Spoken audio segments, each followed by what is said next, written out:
ایک سے زیادہ بیل کسی کو کرنے کی ضرورت نہیں ہے. اس نے اٹھانا ہوگا اٹھا لے گا, نہیں اٹھائے گا تو مس کال آئی ہوئی ہوگی, وہ دیکھ لے گا. اگر آپ اتنے امپورٹنٹ ہیں اس کے لیے تو آپ کو کال کر لے گا. یہ زبردستی کہ آپ لوگوں کے اوپر جو ہے وہ تھوپنا چاہتے ہیں چیزیں. اب وہ جو نبینا صحابی تھے, ان کی وجہ سے نبی علیہ السلام کے چہرے مبارک پہ ناگواری کے آثار آ گئے.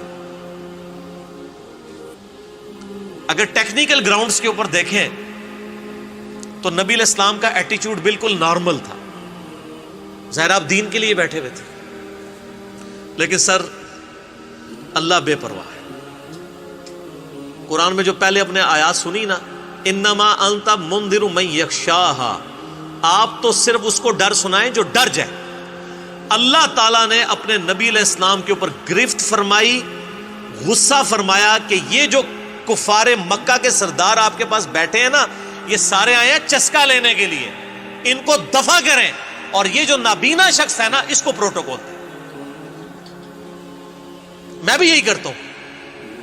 لوگ رابطہ کرتے ہیں نا, جو بڑا ضروری مسئلہ ہے, میں کہتا ہوں ضروری مسئلہ ہے تو ادھر آؤ, ادھر آؤ گے تو میں تلیوں پہ اٹھائیں گے. لیکن ہم کسی کے ملازم نہیں ہیں کہ اس کے پاس جا کے اس کو دعوت و تبلیغ کا کام کریں گے. آپ کی ضرورت ہے, آپ آئیں یہاں بیٹھیں, جب تک آپ تھک نہیں جاتے میں نہیں اٹھتا. لوگوں کو پتا ہے میں 8-8 گھنٹے بھی ایک نشست میں بولا ہوں. تو میں نے اس چیز سے جو میرے پاس چل کے آتا ہے پورا پروٹوکول دیتا ہوں اسے.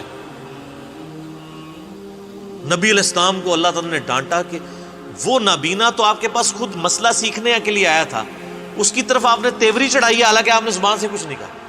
اور یہ جو منوس ہمارے سامنے آپ نے بٹھائے ہوئے ہیں نا, یہ تو سارے چسکا لینے کے لیے آئے ہوئے ہیں. انہوں نے بات شاید کوئی نہیں سننی ہے. ان کو چھوڑیں, جو پاک ہونا چاہتا ہے اسے پاک کریں. تو اس چیز سے میں نے چیز سیکھی ہے کہ کسی کو لولو پوپو کرنے کی ضرورت نہیں ہے, چاہے بڑے سے بڑا انسان بھی ہو. اور اس کے آگے آپ اپنی آنکھیں بھی بچھا دیں جو خود سے دین سیکھنے کے لیے آپ کے پاس آتا ہے. میں نے اس سے یہ چیز سیکھی ہے. نبی علیہ السلام کو اللہ تعالیٰ نے اس نبینا شخص کے پیچھے ڈانٹا, اور اس کے بعد جب بھی عبداللہ ابن ام مکتوم آیا کرتے تھے نا تو نبی علیہ السلام پروٹوکول دیا کرتے تھے. آپ فرماتے تھے اس کی وجہ سے اللہ تعالیٰ نے میرے اوپر عطاب کیا ہے, یہ بڑا لاڈلا ہے. ہائے ہائے, عبس وتولی, تیوری چڑھائی اور رخ پھیر لیا. ان جاءہ الاعمی, صرف اس وجہ سے کہ آپ کے پاس ایک نابینا شخص آیا. وما یدریک لعلہ یزکا, آپ کو کیا معلوم وہ پاکیزہ ہونا چاہتا ہے. او یذکر تنفعہ الذکر, یا وہ غور و فکر کرتا تو نفع پہنچاتی اس کو آپ کی نصیحت. یعنی یہ تو نصیحت حاصل کرنے کے لیے ہے. اما من استغنا, لیکن وہ جو ہے بے پرواہ, یہ جو آپ کے سامنے ٹگے بیٹھے ہوئے ہیں کافروں کے سردار, فأنت لہو تصدی, آپ اس کی طرف تو توجہ کرتے ہیں. وما علیک اللہ یزکا, اور آپ پر کوئی ضرر نہیں ہے اگر وہ نہ بھی سدھریں. اللہ فرما رہے ہیں یہ جو سامنے آگے بیٹھے ہیں نا یہ نہ بھی سدھریں. آپ کا کام تو آپ دعوت دے چکے ہیں, پہلے بھی کئی بار دے چکے ہیں, یہ تو دفع ہونا.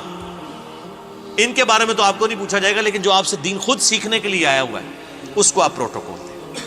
وَأَمَّا مَنْ جَاءَكَ يَسْعَى, اور جو آپ کے پاس آیا ہے دوڑتا ہوا, وَهُوَ يَخْشَى, اور وہ ڈر بھی رہا ہے, اللہ کا خوف رکھتا ہے. سَيَذَّكَّرُ مَنْ يَخْشَى, اے نبی اس کو نصیحت کریں جو ڈر جائے. قرآن میں ہدایت ڈر جانے والوں کے لیے ہے, بے خوفوں کے لیے نہیں ہے, خواہ ان کی داڑیاں ہوں پگڑیاں ہوں. هُدًى لِّلْمُتَّقِينَ, ڈر جانے والوں کے لیے. فَأَنْتَ عَنْهُ تَلَهَّى, تو آپ اس سے بے رخی کرتے ہیں. کلا, ہرگز نہیں. انہا تذکرہ, یہ تو نصیحت ہے. فمن شاء ذکرہ, تو جو چاہے اسے قبول کر لے. اللہ تمہارا یہ قرآن نصیحت ہے, جو اس کو قبول کرنا چاہتا ہے آپ اس کو ہدایت کی طرف بلائیں. جو آتے ہیں صرف روزانہ علمی بحثیں کرنے کے لیے, خام خواہ چسکے لینے کے لیے, ان کو چھوڑیں. اسی لیے ہم نے یہاں کا بھی مناظرے کا ماحول نہیں رکھا. ہمارے ساتھ کوئی آگے بات بھی کرتا ہے, ہم کہتے ہیں یہ میرا موقف ہے, آپ نے اڈاپٹ کرنا ہے, ٹھیک, نہیں تو جائیں کسی اور کے پاس. آپ یہ کوشش نہ کریں کہ آپ مجھے منوا لیں یا میں آپ کو منوا لوں. منوانا تو اسلام میں ہے ہی حرام ہے. اسلام میں صرف دعوت ہے کہ یہ میرا موقف ہے. آپ کہتے ہیں میرا یہ موقف ہے, میں کہتا ہوں میری یہ دلیل ہے, آپ کہتے ہیں یہ دلیل ہے. اللہ قیامت الدین فیصلہ کر دے گا.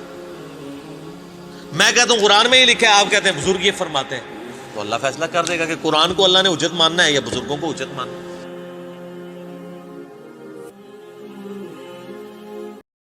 جی ماشاءاللہ، کیسی لگی آپ کو ہماری آج کی ویڈیو؟ اللہ تبارک و تعالیٰ سے دعا ہے اللہ تعالیٰ ہماری بھی نیکی کی دعوت کو اپنی پاک بارگاہ الہی میں قبول فرمائے اور ہمیں دیکھ کر سن کر سمجھنے کی توفیق عطا فرمائے۔ مزید ہماری ایسی ویڈیو دیکھنے کے لیے ہمارے چینل کو لائک کرے، شیئر کرے، سبسکرائب کرے اور بیل آئیکن کے بٹن کو پریس کریں۔